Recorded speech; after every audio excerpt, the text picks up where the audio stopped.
film à mystère. Je vous propose une autre petite série de films, donc à mystère. Puisque voilà, j'avais déjà partagé pas mal de petits trucs sur pas mal de supports différents, et là voilà, j'avais en stock une vidéo potentielle sur des films. Je vais vous en proposer donc 4 dans cette vidéo là. Et donc voilà, il n'y aura pas de spoiler, je vais faire attention à ce que je raconte. Voilà, donc je vais vous dire un petit peu comment ça, enfin le résumé ou un petit peu l'intrigue. Et puis qu'est-ce qui est mystérieux et en quoi c'est intéressant d'un point de vue psychique ou d'un point de vue voilà existentiel ou recherche personnelle. Alors, dans quel ordre je vais les faire, ça j'ai pas décidé. Bon, je vais les faire dans l'ordre, tiens, je vais les faire dans l'ordre chronologique. Alors le premier film, c'est Capax, donc de 2001, avec Kevin Spacey. Et puis donc le film, là je regarde, c'est je connais pas par cœur, c'est de Ian Softly, le réalisateur. Et puis aussi évidemment Jeff Bridges avec Kevin Spacey dans le film.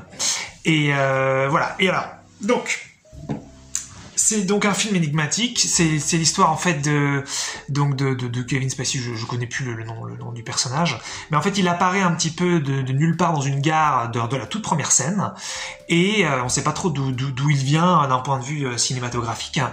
Et très vite donc il va prétendre venir d'une autre planète, et donc il va être pris en psychiatrie. Justement, le psychiatre, c'est Jeff Bridges.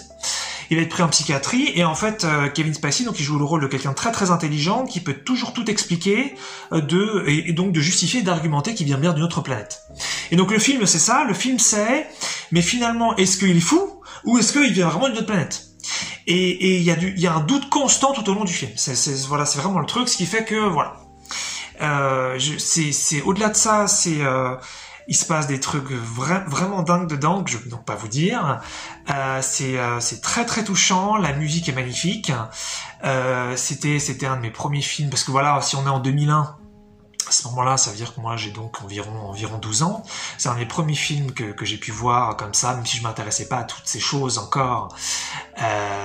Voilà, de personnes qui viendraient d'une autre planète ou de capacités psy, parce que voilà, évidemment, il se passe des choses un peu psychiques, hein, c'est un petit peu le thème. Donc voilà. Et c'est un des premiers films que j'ai vu quand j'étais donc petit ou préadolescent, et qui m'a donc beaucoup touché. Et voilà, je voulais vous le proposer dans cette série, où c'est des films où en fait ça touche des cordes intérieure, enfin bien sûr en fonction de qui vous êtes et en fonction d'où vous venez, parce que ça se trouve vous en foutez complètement, évidemment. Mais sinon, moi dans mon cas et dans le cas d'autres personnes, ça touche une corde où il y a quelque chose où on se sent appelé, et mais oui, moi aussi je viens d'ailleurs, ou alors peut-être que je viens pas d'ailleurs, mais il y a autre chose que ce qu'on me raconte depuis toujours, et voilà, et c'est ce genre de film en fait qui fait sortir un petit peu, je trouve, ces énergies parfois qu'on a oubliées, un petit peu cachées à l'intérieur. Et donc Capax, je vous le recommande vraiment si vous l'avez pas vu. Même si c'est vieux puisqu'on parle de 2001, franchement c'est une merveille, le deuxième film que je vais vous proposer, donc comme je dis dans l'ordre chronologique, ça va être Birth de 2004, réalisateur Jonathan Glazer, et dedans on a donc 2 acteurs aussi importants, Nicole Kidman et Danny Huston. Alors là on est sur un film sur la réincarnation. Puisqu'en fait, dès la toute première scène du film, en fait, il y a quelqu'un qui meurt, et c'est donc le mari de Nicole Kidman. Et voilà, et donc Nicole Kidman, elle va donc refaire sa vie, mais donc ça c'est ce que je vous raconte, c'est donc les 2 premières minutes du film, quoi. Elle va donc refaire sa vie, et 10 ans plus tard, donc elle a rencontré quelqu'un d'autre, et puis elle va pour se marier. Donc l'autre personne, c'est justement Danny Hudson. Enfin, il me semble, hein, je connais pas les noms d'acteurs précis, mais je pense que ça, puisque c'est le deuxième acteur principal. Et en fin de compte, il y a un petit garçon qui s'appelle Michael, il se trouve que le mari de Nicole Kidman dans le film s'appelait Michael. Il y a un petit garçon qui arrive lors d'une fête, voilà, je sais plus si c'est un voisin ou je sais plus qui arrive et qui dit c'est moi Michael. Et donc il y a une incompréhension, et il dit c'est moi Michael, ton mari. Et voilà, et ça c'est l'intrigue. Et le film, c'est ça, c'est-à-dire, alors bien sûr, mais ce petit garçon raconte n'importe quoi, et puis en fait très rapidement on se rend compte qu'il sait beaucoup de choses, et donc on commence vraiment de plus en plus, voilà, c'est vraiment pareil, c'est un film à mystère, c'est un film énigmatique, mais est-ce que c'est le mari réincarné ou pas? Donc voilà, ça va être, je trouvais ça vraiment pareil. Là, on est en 2004, donc à ce moment-là, ça veut dire que j'ai environ 15 ans.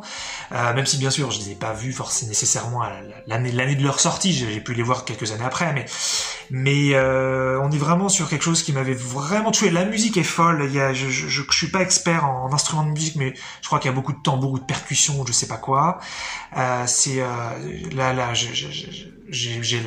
J'ai la bande originale indépendamment du film que j'écoute d'une fois de temps en temps. Elle est entraînante, c'est des scènes incroyables où il se passe pas grand chose, mais avec une musique et on est tellement dedans, c'est oh là là. Et puis voilà, tout le côté moi, parce que c'est ça en fait.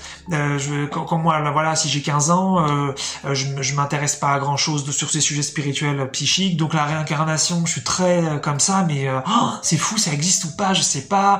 Donc voilà, c'est partie de ces films qui apportent vraiment voilà, encore une fois on touche une corde, ça nous émeut, on sait pas trop pourquoi. Voilà, j'adore, c'est vraiment excellent. Et puis donc voilà, dans cette série, donc dans cette vidéo que je vous propose, il y a des films où on ne sait pas. Enfin moi je sais parce que j'ai vu le film, si vous l'avez vu vous savez aussi, mais sinon voilà, dans les 4 films que je vous propose, donc bien sûr je vous dis pas, mais quand vous arrivez à la fin du film, il y en a où vous allez être fixé est-ce que c'était vrai ou pas, et puis il y en a où vous aurez peut-être encore un doute. Voilà, je vous dis pas lesquels sont lesquels. Mais voilà, en tout cas, voilà, Birth, vraiment, c'était, je l'ai vu, je sais pas combien de fois, mais c'est un film vraiment magnifique et je vous le recommande. Super bien réalisé, super bien joué, enfin bon, comme Capax, quoi. Ensuite, peut-être le film préféré pour moi de la liste, c'est Red Lights. Sorti en 2012, le réalisateur c'est Rodrigo Cortés, et dedans on a pas mal d'acteurs. On a Robert De Niro, Sigourney Weaver, Elizabeth Wasson, je sais pas comment on prononce ça, et puis Cillian Murphy. Je sais même plus qui c'est le personnage de Cillian Murphy là, tout de suite. Bon, peu importe. Alors celui-là c'était marrant parce que c'était un direct ou DVD, donc c'est-à-dire que maintenant je crois que ça n'existe plus le direct ou DVD parce que tout passe sur les plateformes de streaming. Mais donc à l'époque, on est en 2012, c'est pas encore développé évidemment Netflix et tout ça, que moi d'ailleurs j'utilise pas.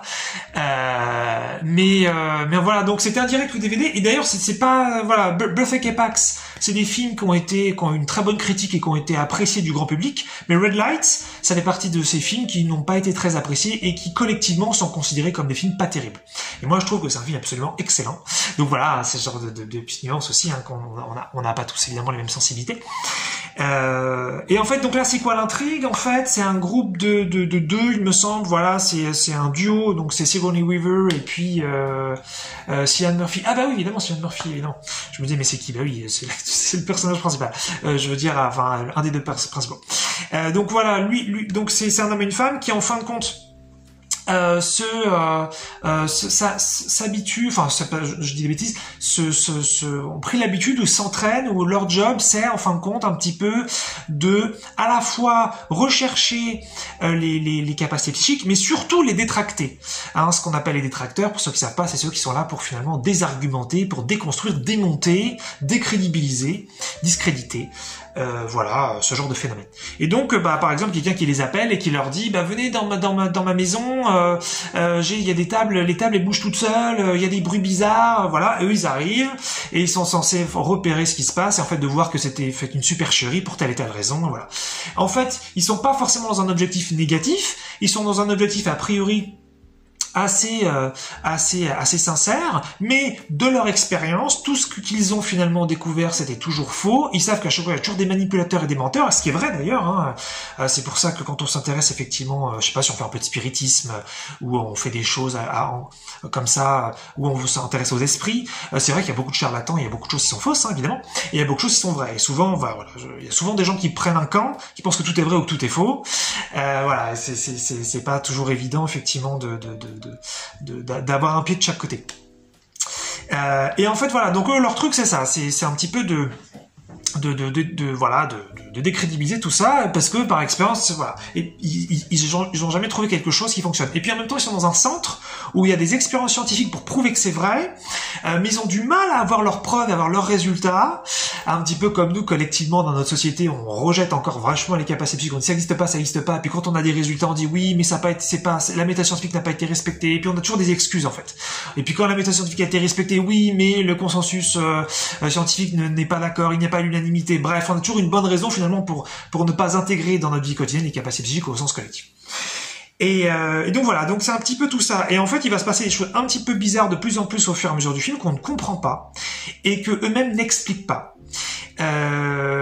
Et c'est ça en fin de compte ce qui m'avait énormément touché, surtout la fin, mais je vais pas vous spoiler. Donc vraiment, je vous dis pas c'est quoi la fin, mais je veux la fin, bien sûr, en continuité avec tout le film. Ça m'avait, il y avait un truc à l'intérieur qui avait été tellement fort. Et voilà, en fait, c'est vraiment, pareil pour moi, on est en 2012, donc là, à ce moment-là, ça veut dire, j'avais dit 2004, 15 ans, ouais, c'est ça. Donc 2012, ça veut dire que j'ai à peu près, donc, à ce moment-là, 13 ans, un truc comme ça, qu'est-ce que je raconte, 23 ans. Et donc, et c'est ça en fait aussi, c'est que je suis beaucoup plus proche de ces choses-là. Et même si bien sûr dans le film il y a beaucoup de conflits, parce qu'il y en a beaucoup qui disent que ça n'existe pas du tout, et puis il y en a qui disent que ça existe, et puis ils se font un peu la guéguerre comme ça, verbal, mental. C'est vraiment quelque chose qui me, voilà, je sentais que je m'approchais de ce que était à l'intérieur de moi, et ce genre de film, même si c'est des films à énigmes, où jusqu'à la fin, donc on sait pas où on sait en fonction des films, sans vous dire lesquels. C'est super fort, c'est une découverte de soi-même, c'est un doute dans le bon sens du terme, ça fait beaucoup de bien, et voilà, bref, c'est un de mes films préférés, celui-là. Donc je vous le conseille vivement. Dernier film que je vous propose dans cette série, qui est beaucoup plus récent, que j'ai vu donc l'année dernière, c'est Nefarious, de 2023, et tiens, j'ai oublié de mettre... j'ai oublié de mettre le réalisateur, c'est pas grave. Je vais l'ajouter dans le montage. Donc c'est avec Caril Solomon et Chuck Gonzelman, des acteurs que au-delà de la super prononciation que je viens de faire, que je connais pas. Et en fait, ça se passe dans une prison. Ça va être un dialogue un petit peu tout le long du film entre deux personnes, une personne qui est condamnée à mort et puis un psychiatre qui vient un petit peu l'évaluer pour voir, je sais plus si ça va, parce que le psychiatre peut remettre la peine de mort à plus tard ou l'annuler, je ne sais plus, donc voilà, il vient l'évaluer. Et en fait, le truc, c'est quoi? C'est que le personnage qui est condamné à mort, lui, ce qu'il dit, ce dont il est convaincu et qu'il va essayer donc de transmettre à son interlocuteur, le psychiatre, c'est que c'est un serviteur du diable. Voilà, c'est ça un petit peu le film. C'est que c'est un serviteur du diable et que donc il y a toute une machination, il y a tout un complot sur Terre tenu par les forces du mal et voilà. Et en fait tout le film c'est ça, c'est que donc est-ce que c'est vrai ou est-ce qu'il est fou? Et donc le psychiatre est là. Donc bien sûr le psychiatre il arrive dans une posture de c'est complètement faux, mais en tant que psychiatre je dois être très respectueux de mon patient et donc il faut vraiment l'écouter avec sincérité, lui poser de vraies questions. Et voilà, donc c'est intéressant. Et puis surtout ce qui est génial, c'est que donc le personnage donc qui considère qu'il est le serviteur du diable, il est méga intelligent et il explique tout trop bien et c'est fabuleux. Et alors évidemment, moi je suis pas un expert sur les esprits ou ce qui se passe d'un point de vue du mal un petit peu sur Terre. Il y a énormément de subjectivité là-dedans. Je trouve, jusqu'ici, j'ai pas trouvé des courants qui me plaisent et qui me donnent envie d'étudier ça. Je trouve qu'il y a parfois trop de religion ou alors qu'il y a trop de parti pris ou aussi qu'il y a trop peut-être d'impuissance. Ou qu'il n'y a pas assez d'ambition et de liberté, selon moi. Donc voilà, j'ai pas trouvé une façon d'étudier ça. Je sais que ça existe, mais je ne sais pas comment ça existe, au sens, je ne sais pas quelles sont les limites de ça, jusqu'où ça va. Et c'est pour ça que j'ai pas trouvé un courant pour étudier ça. À chaque fois, je me répète, j'ai trouvé des courants qui me convenaient pas du tout. C'était des personnes, je trouvais, qui étaient pas assez nuancées ou qui prenaient pas en compte certaines choses. Ils voyaient leur truc et c'était tout. Et c'était comme ça que ça fonctionnait. fonctionnait et je voyais clairement qu'il y avait plein d'incohérences. Donc je sais très bien que ce n'est pas faux, mais je ne sais pas qu'est-ce qui est vrai, qu'est-ce qui ne l'est pas. Et donc voilà, c'est pas un sujet que je maîtrise bien. Je fais très attention là-dessus. Mais voilà, donc ce film-là, ça permet d'être en contact avec un peu plus avec ça, de s'y intéresser un petit peu. Et puis voilà, on est sur ce doute constant. Est-ce qu'il est fou? Est-ce que c'est vrai? Il est tellement intelligent, il explique tellement bien, ça a l'air d'être tellement vrai, mais peut-être qu'en fin de compte, c'est une énorme machination. Mais on sait plus. Et donc voilà, et puis bah, regardez bien sûr les bandes annonces. Hein, je sais pas si je vais vous les mettre en description, je vois. Mais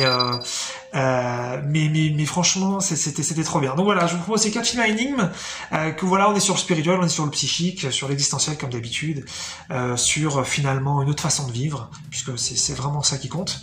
Sauf si bien sûr, enfin, ça vous plaît depuis que vous êtes petit à ce qu'on vous a proposé sur Terre. Mais voilà, c'est des films qui permettent finalement de venir toucher quelque chose de différent chez nous. Donc c'est pour ça que je voulais vous proposer ça. Voilà, donc bon visionnage. Soyez bien touchés. Et puis si ça vous fait plaisir, faites-moi un retour. Sinon, pas de soucis.